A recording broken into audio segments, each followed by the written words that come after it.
A passagem de hoje é Lucas 1, versículos 26 a 38. Vamos ler juntos.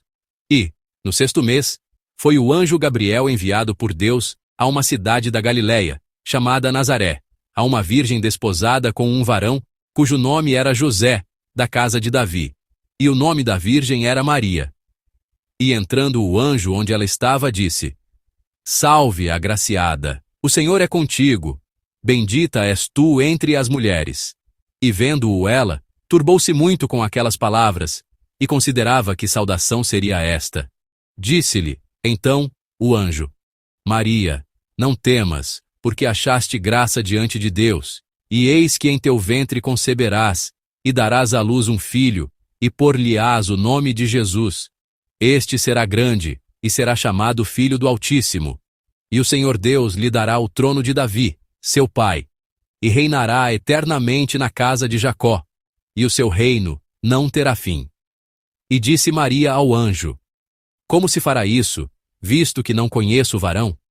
E respondendo o anjo, disse-lhe: Descerá sobre ti o Espírito Santo, e a virtude do Altíssimo te cobrirá com a sua sombra.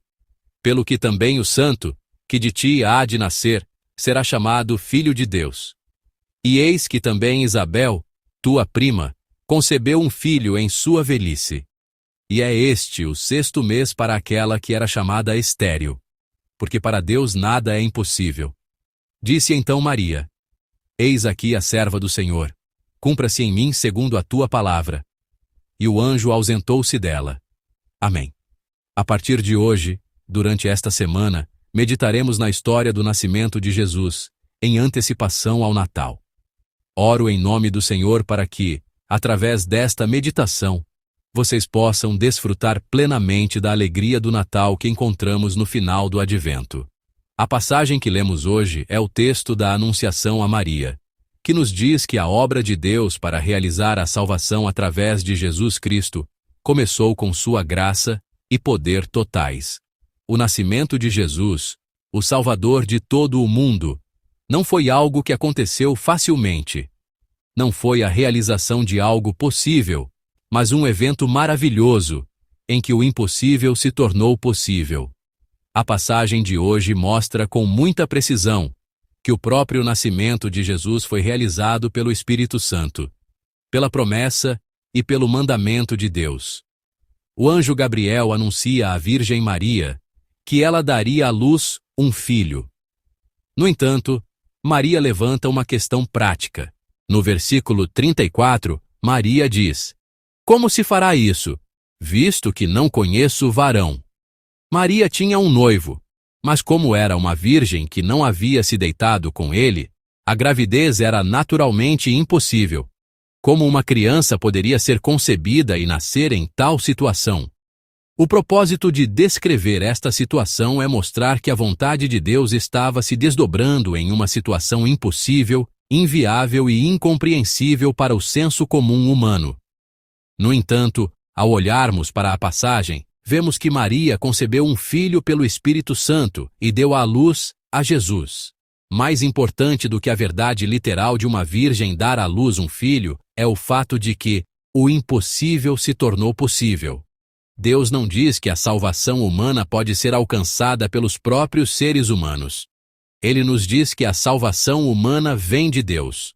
O fato de que a vida de verdadeira liberdade, sendo restaurado dos fardos pesados e do cansaço da vida, e libertado do cativeiro do pecado, nunca pode ser experimentada sem Deus, já nos é comunicado nesta situação e contexto do nascimento de Jesus.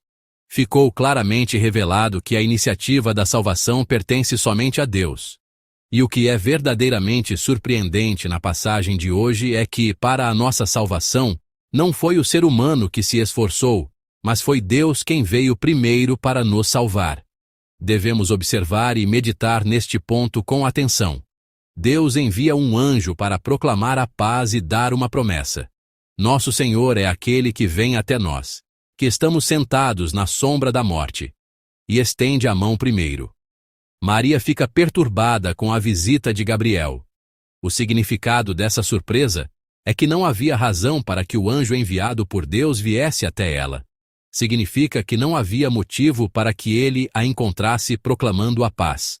No entanto, Deus se revela, fala e promete a Maria através do anjo Gabriel. Em meio a este evento surpreendente e bem-vindo, que parecia impossível de acontecer, Gabriel diz a Maria que ela achou graça. A palavra para graça no original é charis. Esta charis significa um presente, um favor, dado unilateralmente a alguém que não tem nenhum mérito para recebê-lo. Naquela época, Maria era uma mulher de baixa posição na sociedade judaica, uma jovem comum de Nazaré, uma região desprezada. Ela não tinha nenhuma condição ou motivo para se tornar a mãe do Messias.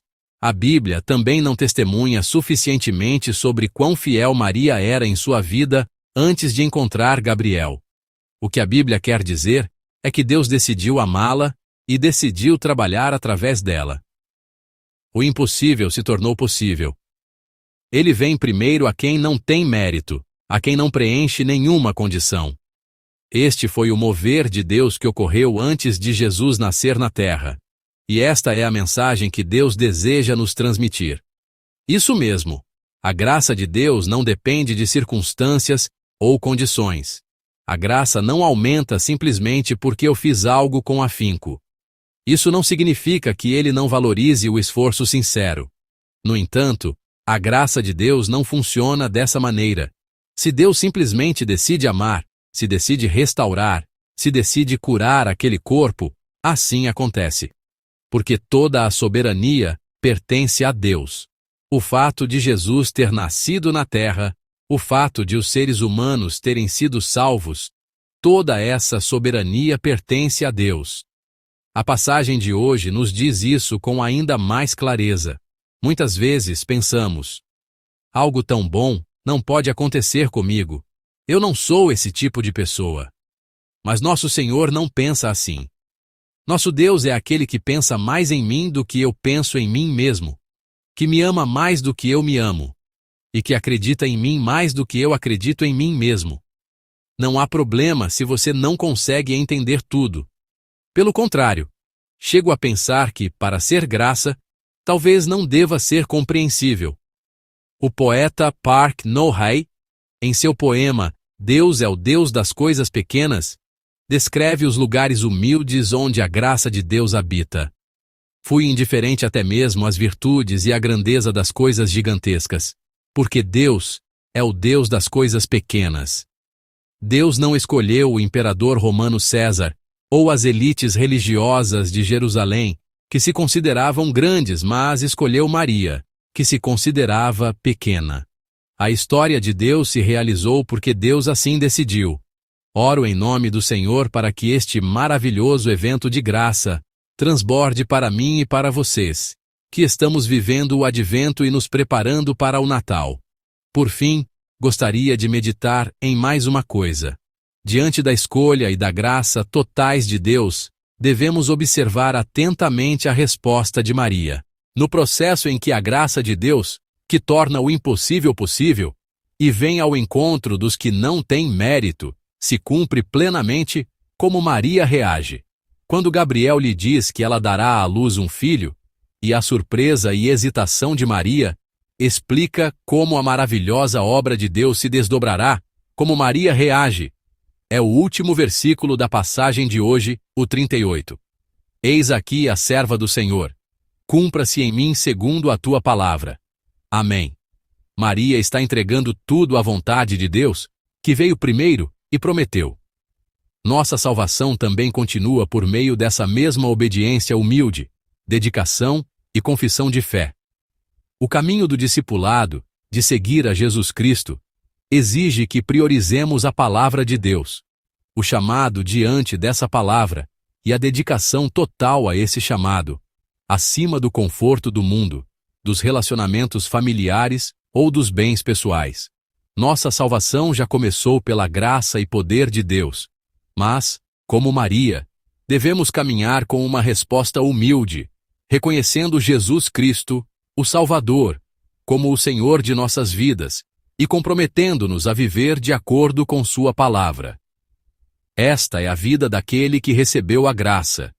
É assim que deve ser a aparência daquele que recebeu a graça de Deus, que opera tornando o impossível possível, que vem primeiro, nos abraça e estende a mão mesmo sem termos mérito. Amados, a confissão de fé. Jesus foi concebido pelo Espírito Santo e nasceu da Virgem Maria. Nos lembra da obra de Deus que torna o impossível possível, da graça total de Deus que veio primeiro para salvar a nós, que não tínhamos mérito. Hoje, às vésperas do Natal, confessemos com ousadia e humildade, como Maria. Não temamos a realidade de sofrimento onde o impossível prevalece, mas hoje, a poucos dias do Natal, recordemos em nossos corações a salvação e a graça de Jesus Cristo, que foi concebido pelo Espírito Santo e veio a nós. E como Maria, confessemos assim: Eis aqui a serva do Senhor, cumpra-se em mim segundo a tua palavra. Que esta confissão de fé se torne a minha e a sua confissão, e que vocês sejam repletos da graça de Deus que vem sobre nós nesta época de Natal. Eu os abençoo em nome do Senhor. Amém.